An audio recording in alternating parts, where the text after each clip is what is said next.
kaum Ansor, kaum Muhajirin, kaum kafir, dan orang iman vers Islam Jamaah LDI.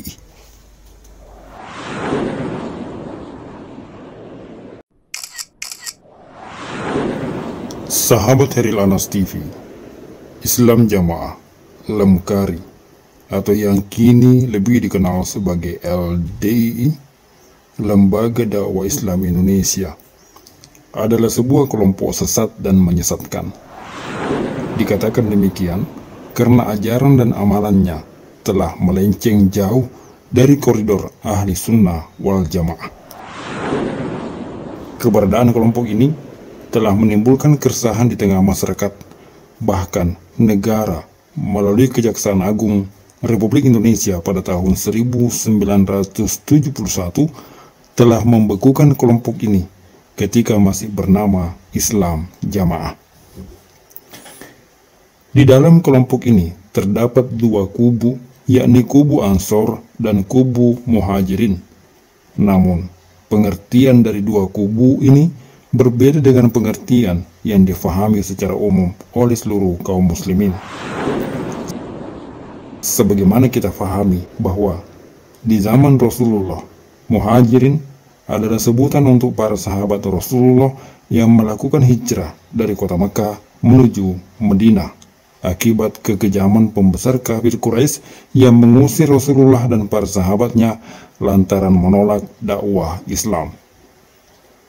Sedangkan kubu Ansor adalah sebutan untuk penduduk Madinah yang menyambut kedatangan para Muhajirin serta memberikan pertolongan, bantuan, baik berupa semangat maupun materi, hingga para Muhajirin itu mampu bangkit dan berdiri kembali dari keterpurukannya. Kaum Muhajirin dengan kaum Ansar, terjadi antara kaum Muhajirin dengan kaum Ansar, ya, tujuannya yaitu agar mereka bisa saling menolong di antara mereka, karena kaum Muhajirin yang berhijrah ke kota Madinah rata-rata mereka adalah orang-orang tidak mampu, atau mereka orang-orang kaya tetapi mereka harus meninggalkan harta mereka dalam rangka untuk bisa beribadah di jalan Allah, bisa beribadah di kota Madinah tanpa diintimidasi, tanpa diganggu oleh orang-orang kafir Quraisy. Ya, saking begitu kuatnya persaudaraan tersebut, sampai-sampai dahulu, ya, kalau ada di antara mereka yang meninggal maka saling mewariskan, ya, saling mewariskan. Padahal mereka tidak ada hubungan nasab, ya, satu Muhajiri, satu Ansori. Berbeda jauh dengan pengertian Muhajirin dan Ansor di kalangan Islam Jamaah. Ansor adalah istilah untuk jamaah biasa, sedangkan Muhajirin adalah sebutan bagi para pengikut setia yang telah menyerahkan hidup dan matinya serta seluruh harta bendanya kepada amir yang dibaiat dari kalangan kelompok itu. Jadi memang benar, jadi di Jokam itu ada namanya Muhajir dan Ansor. Siapa Muhajir? Muhajir adalah orang-orang yang ikut hijrah ke Gading yang jumlahnya sekitar 313. Lalu siapa Ansor? Ansor adalah orang-orang yang selain yang ikut hijrah ke Gading, termasuk warga Gading yang di situ warga asli, atau kita yang selain ikut hijrah di tahun 60-an dulu, beberapa itu, nah itu ikut masuk warga Ansor. Nah, dari sinilah pangkal kesesatan Islam Jamaah bermula. Amir dianggap sebagai pengesah keislaman. Berbeat kepada sang amir, Islam Jamaah dinyatakan sebagai hal yang mutlak untuk mengimplementasikan Al-Quran dan As-Sunnah. Tanpa terlibat kepada amir Islam Jamaah, maka keislaman seseorang muslim dinyatakan batal dan dianggap belum mampu menerapkan ajaran Al-Quran dan hadis dengan benar. Menjadikan dalil la islama illa bil jamaah, wala jamaah illa bil imar, wala imar illa bil bai'ah, wala bai'ata illa bil ta'ah sebagai dalil untuk pembenaran dari doktrin mereka itu. Tapi saya sebagai guru agama Islam di sekolah, salah satu sekolah negeri di Jakarta, yang mengajarkan kepada putra-putri sekolah yang ada di sekolah tentang bagaimana kita harus melaksanakan 5 rukun Islam dan meyakini 6 rukun iman. Tapi di sini tanda tanya besar loh, kenapa selain jamaah kita yang walaupun masih Islam, melaksanakan 5 rukun Islam, meyakini 6 rukun, kok dihukumi kafir? Ini tanda-tanya paling besar bagi saya. Doktrin yang disuntikan terus-menerus itu mampu menghipnotis seluruh pengikutnya, yang akhirnya menjadikan mereka tergantung kepada ijtihad sang imam. Kepada ijtihad imam itulah seluruh pengikut Islam Jamaah menyandarkan amalan-amalan ibadahnya tanpa menghiraukan apakah ijtihad itu sesuai dengan Al-Quran hadis ataukah tidak. Nah, memang ada beberapa hal ya di dalam perjalanan saya menetapi ya suatu di Islam Jamaah tersebut untuk kok kenapa seperti ini seperti itu. Contoh 2016 alhamdulillah saya bisa berangkat haji ya bersama itu, dan itu berangkat hajinya pun dengan satu golongan itu gitu. Berkesempatan hajinya itu masian, coba luar biasa, jalan kaki saya. Dari mana jalan kakinya? Dari Hud. Jadi nah itu ada hampir 30 kilo ya itu ya di pada prosesnya itu, dan itu semua di sana ketemu, ada pakai bendera namanya Mbah Man, ada yang 354, itu kayaknya kita ketemu saudara gitu. Hal itu jadi, tapi di situ sesuatu yang kok begini ya, banyak pertanyaan-pertanyaan yang ini kan tempat suci, disinilah sumbernya ilmu, disinilah sumbernya wahyu, tapi kok dibilang di sini enggak. Nah kita terus memisahkan diri. Nah itu juga menjadi beberapa hal yang menjadi pertanyaan saya di dalam perjalanannya. Belum lagi pada saat contoh saya ikut ngaji ya, ngaji di kelompok itu mangkul, dengan metode mangkul, si guru menyampaikan makna Al-Quran, kita mendengarkan. Di dalam proses mangkul itu sering saya terjadi begini, si mubaliknya itu memaknai ayat, terus dikoreksi sama si, ada mubalik yang lebih senior gitu ya, koreksi. Nah di situ juga saya bertanya dalam hati saya, kok Al-Quran kok dikoreksi gitu kan. Dengan ijtihad imam, mereka tidak pernah merasa gentar ketika harus menerima cibiran, kecaman, atau penolakan dari kaum muslimin lantaran praktek amalan-amalan mereka yang bertentangan dengan syariah dan sunnah. Mereka telah terprovokasi dengan ucapan para pembesar mereka, yakni 1000 rintangan, 1.000.000 pertolongan, jutaan cobaan, miliaran kemenangan, surga pasti. Kebo-kebo maju, barongan-barongan mundur.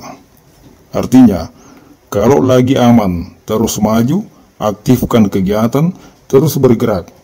Namun, kalau ada gegeran, mundur diam, dan tunggu sampai situasi aman. Jadi kalau ada suara-suara yang menjelekkan Islam Jamaah, itu saya harus menghadapi dengan cara fatonah bituluyur supaya Islam Jamaah aman. Itu pada saat jadi pengurus. Tapi kalau sekarang ya saya buka semuanya. Bagaimana perilaku kepengurusan itu? Karena saat di pengurusan tidak hanya setahun 2 tahun. Saya jadi pengurus tingkat kota 20 tahun. Karena banyaknya dapuan, sehingga yang masuk pada diri saya adalah doktrin. Jadi yang harus kita kerjakan. Pertama, keyakinan saya bahwa Amir itu adalah Amirul Mukminin. Imam itu adalah Imamul Muslimin. Tapi kenyataannya tidak demikian. Itu pertama. Kedua, masih banyak sunah-sunah, hadis-hadis yang saya terima ternyata tidak dijelaskan itu sahih atau dhaif. Ada kemiripan antara kelompok Islam Jamaah ini dengan kelompok Syiah yang sudah nyata dan jelas kekafirannya. Di kelompok Syiah, mereka menerapkan taktik taqiyah, yakni boleh berbohong kepada siapapun atas nama agama. Maka di Islam Jamaah juga ada taktik serupa yang mereka sebut dengan istilah fatonah bitunah. Berbohong untuk menyembunyikan berbagai bentuk penyimpangan agama yang mereka rahasiakan. Dan ini hukumnya wajib dilakukan oleh seluruh pengikut Islam Jamaah yang pahalanya besar karena dianggap sebagai aksi bela agama. Fatonah itu inisiatif, mempunyai saran, mempunyai ijtihad yang baik untuk kelancaran di dalam meratapi 5 bab, termasuk pelaksanaan itu ya harus dengan fatonah. Nah, bitonah itu ya menutupi atau menyembunyikan, tidak membicarakan hal-hal yang membahayakan. Nah, maka ya harus tetap bitonah. Contohnya seperti sholat Jumatan. Sholat Jumatan itu kalau di sini ya tidak apa-apa, di Jawa sini, di Indonesia. Tapi kalau di Malaysia itu termasuk bitonah itu. Karena kalau Jumatan sembarangan bisa ditangkap, bisa dituntut. Karena masjid yang harus dibuat Jumatan harus masjid yang sudah diresmikan oleh kerajaan. Dan imamnya ya yang sudah mendapat tauliyah atau izin dari kerajaan. Lah di Malaysia Jumatan termasuk bitonah, maka Jumatan ya terus bersembunyi. Lah maka ya ada juga di sana Jumatan ya mungkin bisa ngumpul sampai 100 sampai 200 orang, tapi ya di ruko tingkat 3, kanan kirinya pasar atau ya rukonya Cina, nah ditutup rapat, jendela semua ditutup, nah terus pakai lampu, pakai AC lah, itu bisa untuk Jumatan lah. Bila kelompok Syiah mengkafirkan kaum muslimin yang tidak segolongan, maka Islam Jamaah juga sama. Bahkan kaum muslimin yang tidak berbaiat dan tidak bergabung dalam kelompoknya dinyatakan sebagai hewan paling najis di dunia. Dikatakannya bahwa babi, anjing memang dagingnya haram, namun hidupnya tidak haram. Akan tetapi, orang yang tidak beramir, berbaiat dan bertoat, dalam artian tidak masuk dalam jamaahnya, maka hidupnya haram. Masih lebih baik babi dan anjing, hanya dagingnya saja yang haram, namun hidupnya tetap halal.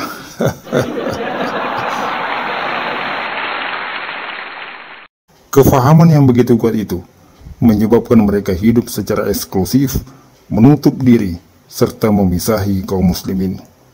Hingga ketika mereka menunaikan ibadah haji pun, mereka menganggap bahwa hanya mereka yang sah hajinya, sementara miliaran jamaah haji yang wukuf di Arafah itu batal semua.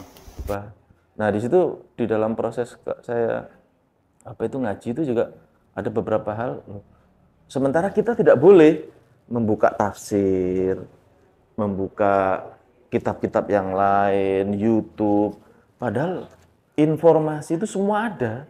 Gitu. Nah kita nggak pernah buka. Saya sendiri nggak pernah buka karena saya termasuk yang istilahnya.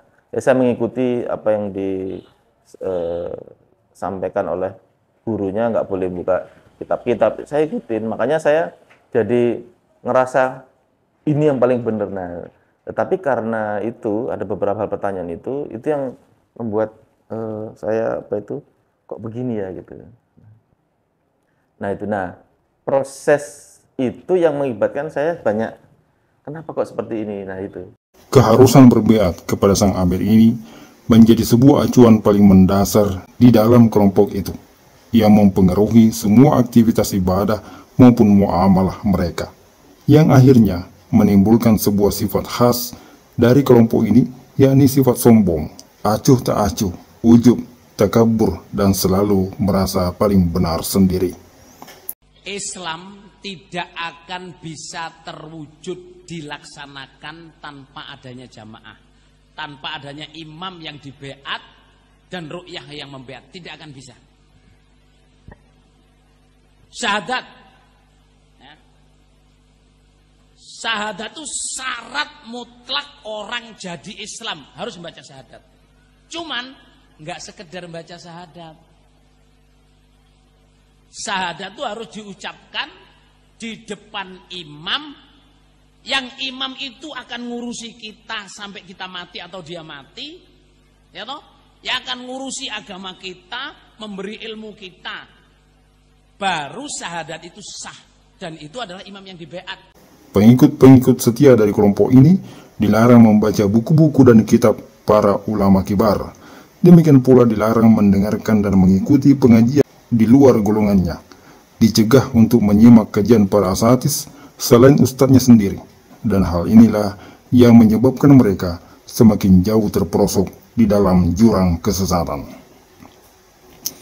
Berbagai upaya terus dilakukan oleh para mantan ulamanya, mantan pengurusnya, serta ribuan mantan pengikutnya yang telah sadar dan hijrah. Para mantan pengikut itu mengerti benar di mana letak penyimpangannya, di mana letak akar kesesatannya, maka mereka melakukan itu hanya untuk satu tujuan, yakni menyelamatkan saudara-saudaranya yang masih terjebak di dalam kesesatan itu. Sementara itu, keamiran Islam Jamaah dibantu kroni-kroni dan para pembesarnya terus berusaha memasang pagar tinggi-tinggi guna membentengi terjadinya gelombang hijrah yang semakin besar. Justru dengan pagar-pagar yang telah dilakukan itu malah banyak yang hijrah. Karena orang itu mikir kenapa awalnya ulama-ulama lulusan dari Mekah kok malah dikeluarkan. Itu mikir. Sebuah upaya yang pada akhirnya nanti hanya akan sia-sia belaka. Sebab atas izin Allah, melalui keterbukaan informasi yang terjadi di zaman sekarang ini, semakin mudah orang mengakses informasi, semakin banyak yang mengetahui kesesatan Islam Jamaah LDI, dan setiap hari ada saja yang hijrah keluar meninggalkan kelompok sesat menyesatkan itu.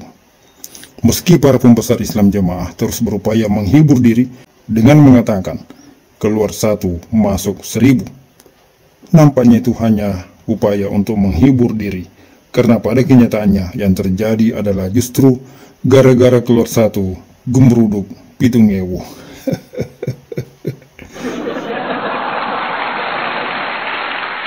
Semoga Allah memberi taufik kepada mereka dan kepada kita semua. Jazakumullahu khair.